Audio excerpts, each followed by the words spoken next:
नमस्कार, आपके साथ मैं हूं विद्यानाथ झा। दोपहर की नंबर 1 डिबेट में आपका स्वागत है। एक तरफ अखिलेश और तेजस्वी यादव जैसे नेता कथावाचकों के खिलाफ बयान देते हैं, तो दूसरी ओर वक्फ कानून के विरोध के नाम पर मौलानाओं को खुश करते हैं। कल पटना की वक्फ बचाओ रैली में ऐसी ही तस्वीर देखने को मिली, जहां विपक्षी नेताओं से लेकर मौलानाओं तक के वक्फ कानून के खिलाफ भड़काऊ बोल सामने आए। और इसी दौरान समाजवादी पार्टी के अध्यक्ष अखिलेश यादव ने बाबा बागेश्वर के खिलाफ ऐसा बयान दे दिया जिस पर हंगामा मच गया। अखिलेश यादव ने पंडित धीरेन्द्र कृष्ण शास्त्री का जिक्र करते हुए उन पर अंडर टेबल पैसा लेने का आरोप लगा दिया और कहा कि उनसे कथा कराने की किसी की हैसियत नहीं है। तो वहीं कल तेजस्वी यादव ने कहा कि उनकी पार्टी की सरकार बनते ही वक्फ कानून को कूड़ेदान में फेंक दिया जाएगा। बीजेपी ने इसे संविधान का अपमान करार दिया है।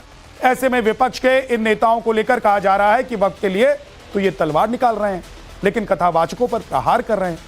बीजेपी कह रही है कि अखिलेश तेजस्वी का हाथ शरिया वालों के साथ, लेकिन यह देश शरिया से नहीं संविधान से चलेगा। एक रिपोर्ट सबसे पहले आपको दिखाता हूं, उसके बाद इसी मुद्दे पर आज डिबेट। सदाकत का, अदालत का, शुजाअत का सबक मिल पड़ो। सदाकत अपनी गर्दनों को कटा सकते हैं, लेकिन खुदा के घरों को उजाड़ने नहीं देंगे। समाज के अंदर वक्फ कानून आने से पहले ही हमारी मस्जिद को टारगेट कर लिया गया।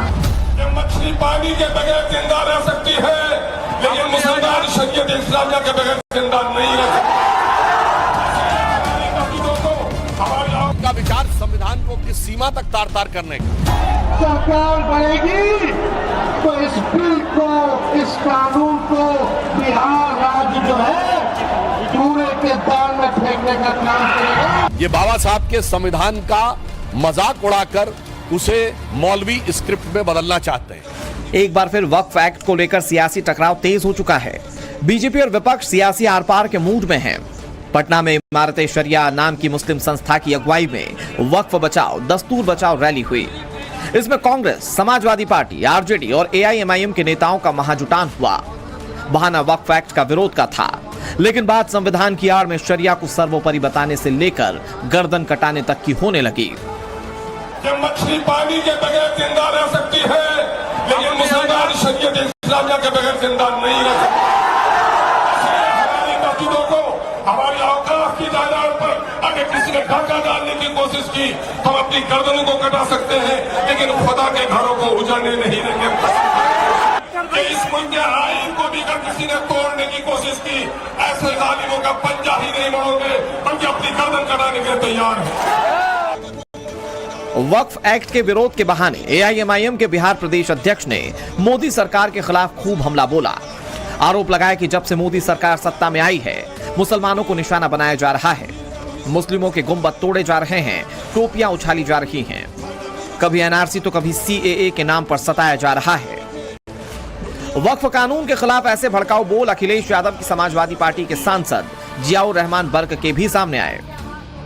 उन्होंने इस कानून के खिलाफ जंग की अपील तक कर दी। समाज के अंदर वक्फ कानून आने से पहले ही हमारी मस्जिद को टारगेट कर लिया गया।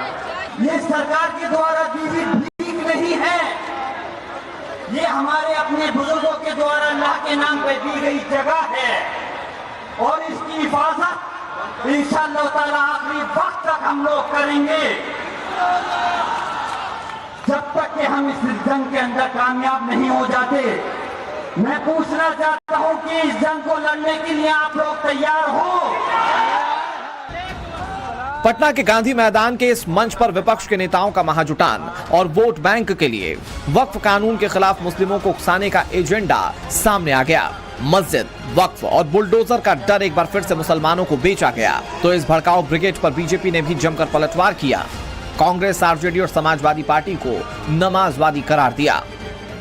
ये किसके साथ खड़े हैं? जो ट्रिपल तलाक के साथ खड़ा है, जो हलाला के साथ खड़ा है, जो मेहरम के साथ खड़ा है, जो हज सब्सिडी के साथ खड़ा है, जो सरतन से जुदा के साथ खड़ा है, जो आतंकियों को अपना भाई, बहन, बेटा, हाफिज बनाने के साथ खड़ा है। इसलिए हम साफ कह सकते हैं कि हम समाजवाद के पक्ष में भाजपा और जदयू खड़ा है, और आज के ये राजद और समाजवादी पार्टी जैसे दल नमाजवाद के पक्ष में जाकर खड़े हो गए और नमाज जैसे मुकद्दस अकीदे का भी मजाक उड़ा रहे हैं, उसका भी केवल सियासत के लिए प्रयोग कर रहे हैं।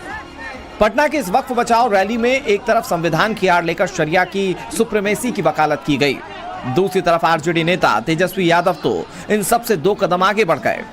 उन्होंने संसद से पास वक्फ कानून को कूड़ेदान में फेंकने की बात कह दी। बीजेपी ने इसे संविधान का अपमान बताया और लगे हाथ संविधान को लेकर आरजेडी, समाजवादी पार्टी और कांग्रेस की निष्ठा पर सवालिया निशान लगा दिए। जो संशोधन बिल आया वक्फ को लेकर के 2025, दोनों सदनों में हम लोगों ने मौजूद रह करके कड़ा विरोध किया। एनडीए भाजपा की सरकार जाने वाली है। जब गरीब आवाम की सरकार बनेगी तो इस बिल को बिहार राज्य जो है कूड़े के दान में फेंकने का काम करेगा। उन्होंने वक्फ बोर्ड के कानून के लिए कहा कि हम इसको कूड़ेदान में फेंक देंगे, जबकि वो भारत की संसद के दोनों सदनों से पारित है, कोर्ट में विचाराधीन है।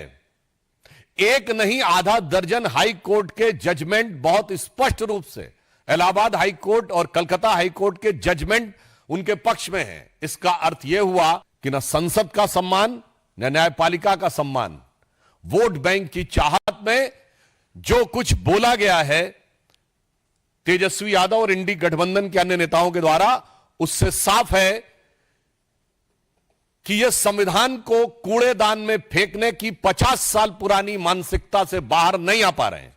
परंतु भारतीय जनता पार्टी और एनडीए गठबंधन इस बात के लिए कृत संकल्पित है कि हम बाबा साहब अंबेडकर के संविधान को, उसके किसी भी प्रावधान को कोई कूड़ेदान में फेंकना चाहेगा तो हम उसे नहीं होने देंगे। वक्फ कानून के खिलाफ भड़काने का खेल कई मोर्चों से लगातार चल रहा है और भड़काने के इस खेल में सिर्फ नेता ही नहीं बल्कि मौलाना भी शामिल हैं। ये बात मालूम नहीं है कि मुसलमान अपनी जान का नजराना पेश कर सकता है, अपने माल को कुर्बान कर सकता है, अपने घरों पर बुलडोजर चलवा सकता है, अपनी जायदादों को छोड़ सकता है, मगर अल्लाह और रसूल की सरजमीन को, मकातिब को, मदारिस को, मसाजिद को, खानकाहों को, दरगाहों को, इसको नहीं छोड़ सकता। नए वक्फ कानून को मुसलमानों के हक और हकूक को कुचलने वाला क्यों कहा जा रहा है? वोट बैंक की पॉलिटिक्स में लॉ एंड ऑर्डर को बिगाड़ने वाली सियासत क्यों हो रही है? सवाल यह भी कि जब नए वक्फ कानून को लेकर सुप्रीम कोर्ट में सुनवाई चल ही रही है तो फिर सड़क पर उकसाऊ बयानों की बाढ़ क्यों है? वक्फ को लेकर तो मैं सुप्रीम कोर्ट भी जा चुका हूं। अब सुप्रीम कोर्ट क्या फैसला करेगा उसका इंतजार है। ये आवाम का सुप्रीम कोर्ट है। आवाम के सुप्रीम कोर्ट में क्या फैसला है वो आप देख चुके हैं। सवाल ये कि क्या विपक्ष के पास मोदी योगी को हराने का एक ही फॉर्मूला बचा है? मजहब और आस्था को खतरे में बताकर मुसलमानों को गुमराह करो और भड़काओ। Bureau report, Times Now, Navbharat. Etawah कथावाचक मामले में अब अखिलेश यादव के निशाने पर बाबा बागेश्वर भी हैं। पंडित धीरेन्द्र कृष्ण शास्त्री पर अखिलेश ने आरोप लगाया कि अंडर टेबल पैसा लेते हैं बाबा बागेश्वर। बाबा बागेश्वर से कथा कराने की हैसियत नहीं है आम लोगों में, ये आरोप लगाया अखिलेश यादव ने। कई कथावाचक हैं जो 50 लाख रुपए लेते हैं। कोई किसी की हैसियत है कि धीरेन्द्र शास्त्री को बुला ले अपने घर कथा के लिए? कोई अंडर टेबल लेगा वो बाबा पैसे? आप पता करवा लीजिए, अंडर टेबल नहीं लेते हैं वो धीरेन्द्र शास्त्री। क्या कथा बाजने की पता कितनी कीमत होगी उनकी? फ्री थोड़े नहीं। अखिलेश यादव के बाबा बागेश्वर के 50 लाख रुपए लेकर कथा करने वाले बयान पर अब बीजेपी ने भी पलटवार किया है। सुधांशु त्रिवेदी ने अखिलेश यादव पर पलटवार करते हुए कहा कि अखिलेश ने अपने समय पर मुल्ला मौलवियों को हजारों एकड़ जमीन दी। मौलवियों पर हजारों एकड़ जमीन लुटाने वाले आज दान दक्षिणा पर सवाल उठा रहे हैं। के विषय के साथ इसका बड़ा सुंदर संबंध बनता है। जो अपने दौरे हुकूमत में मौलवियों को लाखों एकड़ जमीन, हजारों करोड़ की लुटा के उस पे कानूनी हक दे देना चाहते हैं और उस पे कानूनी ठप्पा लगा देना चाहते हैं, वह दान दक्षिणा के ऊपर भी सवाल उठाना चाहते हैं।